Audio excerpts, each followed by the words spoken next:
I wasn't planning on making another video this week, but I received a message on Facebook from Maria. First off, I want to say thank you so much for the message, and thank you so much for allowing me to post it. I'm going to post it here. I'm going to paraphrase, but basically what she was asking me is, with all the tough, serious videos that you make, are you happy? Are you happy now? And what makes you happy? And I just love that someone asked me that. Thank you so much. And so that's kind of just been in my brain. I thought, I have to make this video. I was just inspired to do it. And kind of the way that I want to make this video is just to kind of go through different stages of my life and to say what I thought happiness was, what I thought would make me happy. So I'm going to start, like with most of my videos, in childhood. So I was thinking about, had you asked the 9-year-old version of me what was going to make me happy, it would no doubt would have been to have my own apartment, and I know exactly why I would say that, because I remember my sister taking me over to her friend's house, and her friend, she lived in downtown Manhattan, and she had this studio, and I just remember her name was Bluette. Just a beautiful girl. The studio was just like crowded, but still like cool and funky. And I just remember once I found out that she was bisexual, I thought, oh my gosh, she looks so happy. And I thought, it's because she doesn't answer to anyone. She's not thinking about anyone else's approval, And I thought, if I could have that apartment, if I could just have that space, then that would make me happy. Will, if you're out there, I know you asked me if I could do a tour of my apartment. That's gonna take a minute, but what I did realize is that I actually had a quick little tour that I did right when I got to the apartment. So there's no furnishings, but I'm gonna show you a little clip of that right now. Here's an apartment. Here's the living room, dining room, kitchen. Oh man, here's a half bath. And anyone who knows me knows I've always wanted an apartment downtown, overlooking the city. Here we are. There's a restaurant right downstairs, right below us. Super cool. We actually just ate there. The food was amazing, so we'll be spending a lot of time there. Now we're going upstairs. Here's another view downstairs. Yeah, it's 2 stories. So now we're back here, going upstairs. Here's the washer and dryer. Over here we have the first bath. Pretty typical. And then we have the first room here. And again, we have views of downtown buildings. I love brick buildings, so I love this view. And then next, we'll go to, this will be my room. Look at that freaking view. There's the downtown square. We're overlooking the freaking square. I don't think I can see it enough, but yeah. This is our new home for now. And then there's my bath. Yeah, super excited to be here. This is awesome. Okay, and so this apartment where I live at now, it's everything that I wanted, as far as like being in the city, and more specifically being a loft apartment. So yeah, that, and I had other great apartments as well. But looking back, did any of that bring me that happiness I thought that it would? No. Okay, so now next. Had you asked the 19-year-old version of me what was going to make me happy, it was going to be clothing and body. I thought, if I was physically the best me that I could be and presenting the best me, then that would make me happy. And so that's where you have me fad diets and working out and shopping. I was shopping for clothes all the time. I mean, my credit cards, I just ran them up, just buying name brand stuff.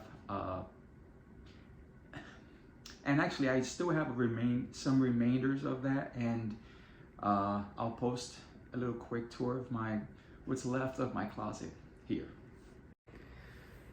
Okay, so just a quick little run through of what I have left in my wardrobe. It's kind of a mix of everything now, but like back in the day, Hugo Boss, I was a big fan of Hugo Boss, and that's a jacket of his. I have a Burberry, which I loved Burberry stuff. Here's an awesome jacket I have. King of Co. I know he may not be considered high-end, but this is actually from his high-end line. This is a leather jacket, and probably my favorite jacket of all time. I love Kenneth Cole. So yeah, here's a vest I have. This is a Hugo Boss shirt. This is a Positano. Another Kenneth Cole shirt, which I love. Let's see, just some random stuff. Trying to see what else was I big on that I still have. This is Diesel. I love Diesel stuff too. So there's a Diesel shirt. I was big on Lucky. It's a Lucky shirt. Another Diesel shirt. A bunch of ties from everywhere. Again, some Kenneth Cole shoes. Work shoes, those don't count. I guess those are Nikes. But then I also have kept some of my shades. These are my Oakleys, and I have all my shades. Of course, these are the ones that I would never throw away. But these are my Tom Fords. Love them. So yeah, that's just a little quick sample of what I have left in my closet for my designer stuff. Okay, so as you can see, there isn't much left. There are just a few pieces that I love and I want to keep with me. But in the middle of all of that, there's stuff from Walmart and stuff from Amazon. Yeah, totally different person than I used to be. And it's because, yeah, I had all this stuff. Did that bring me the happiness that I thought that it would? No. Okay, so now let's fast forward. 29-year-old version of me, had you asked me then, I would have said, just locking things down. Like, at that point in my life, I thought, and long story short, I remember like a tarot card reader asking or telling me that she had like a death card for me when I was 29. So, of course, at 29, I thought I was gonna die, and something did happen to where I could have died, but I did not. So, but I thought, okay, at this point, I just want to be grounded and stable. So for me, it was all about having a solid relationship, whether that be with a boyfriend or whether that being with having a best friend, and then job. You know, I just wanted a solid, stable job. And I actually had all of that by that point in my life. Did that make me happy? Was that what I've been waiting for? No. So now fast forward to 39, right? So 39 comes along, and man, you know, you hear people talking about how your perspective changes with age, and you really can't grasp the concept of that, how that happens. But man, I'm telling you, it does happen. And it's around that 39, 40 age where just everything changes for you. And it did for me. I went to therapy, so that was a big part of it. But it was, you know what I realized is that all that stuff, the house, you know, having the apartment and having nice clothes and having, you know, a stable partner and friends and a job, like all that stuff, of course, is great. We all should want that. But I think where I was messing up was that they were checklist items for me. So I wasn't focusing on why I wanted that stuff. Like, on the surface, yeah, I could give you an answer, but deep down inside, what that meant to me, the purpose of having those things, that I never dealt with. And surprise, surprise, it all comes down to acceptance and validation, right? Which I think we all want that. And that's what each one of those things, on some level, there was that aspect of acceptance and validation, that's really what I wanted. And what I learned after turning 39, 40, you know, took me a little bit longer, but what I learned was that what I wanted, that acceptance and validation, that was never going to come from external sources. And all of those things, on some level, it was an external source. I had to do it for myself. I had to accept and validate myself. And I had been so busy looking outward and not inside, that I was missing the entire concept of being happy, you know, and how to go about doing it, because that's the way to do it. And again, now I can appreciate, like the apartment where I live at now, it is everything that I wanted. And I almost cried when I walked through it, because that's how proud I was of myself. But now I realize is that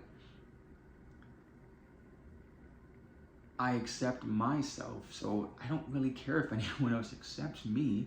And so the apartment part of it, yeah, it's cool.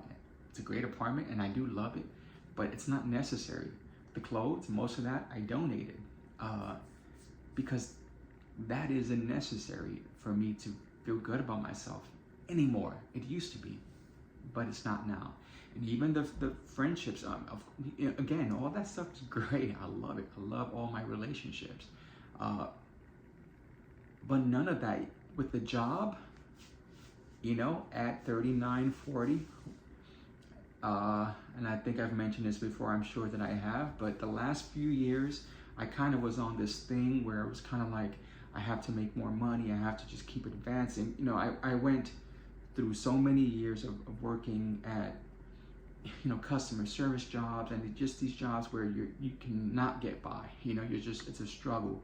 And then things changed and I started a different line of work, and I'm making money, and just like, oh, here's another job paying more money. So I would just, you know, I've been hopping through jobs. And this year, this is the first time where I actually took a step back, because what I realized is that there is no number that's gonna make me happy. You know, I can keep going up, and obviously I don't wanna go back to the struggle bus, but I'm at a point now where it's like, you know what? I can take a little bit of a pay cut if that means that ultimately I'm gonna be happier. And so that's what I've done. That's what this whole move has been about for me. And I am so much happier. But I also want to say that in this journey of just looking inwards, there's so many revelations that I've had about what actually makes me happy. Because once you take, what I realize is that with the acceptance and the validation, when you get that, what you ultimately get is peace.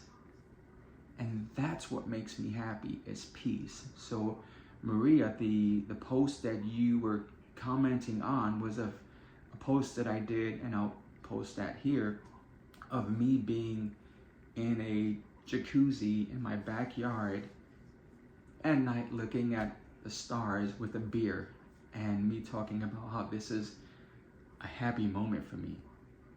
And it was like that hour, I felt peace.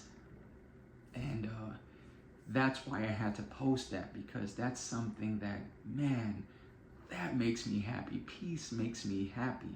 And it can come in different forms. Like, so for me, that's peace. For me, the reason why I love going on hikes and trails and looking at plants and flowers and animals, and I mean, I could, some say I'm a nut job, but I can look at wild horses all day. I miss it about Nevada, but that just brought me peace. I can't even explain it. It was just like an adrenaline rush of me being there and being part of the world. And that even translates to, just to say quickly, you know, I've been fortunate enough to have traveled to some places, and it's kind of like you go to London or you go to Paris, and as much as it is about you, it's also about other people, because when you come back, oh, you went to London, where's the picture of you in front of Buckingham Palace? You went to Paris, where's the picture of you in front of the Eiffel Tower? So it's kind of like you have to do these things.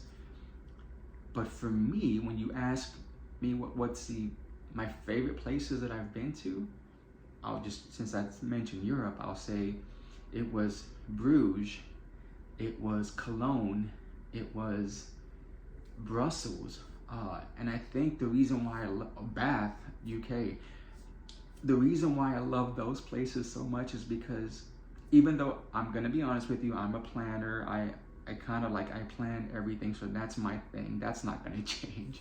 But even in those places, there wasn't this, I didn't need to do anything. So even though everything was planned, there wasn't a need of satisfying anyone. So as I'm walking through the streets of Brussels, I am fully enjoying it. And the things that I do love, I love architecture. I'm able to just, or I was able to just absorb that even more and appreciate walking, because that's all that I had to do. There was, I didn't have to produce anything from that, but just enjoy the moment. And even like, I've been on several cruises through the Caribbean, and obviously there are places that everyone would say, hey, what about when you went here? What about there? And for me, it's being in the, I think I was in the Virgin Islands, but it's watching a sunset. That was above any excursion that I could have ever done. And I've done tons of amazing excursions and had wonderful times.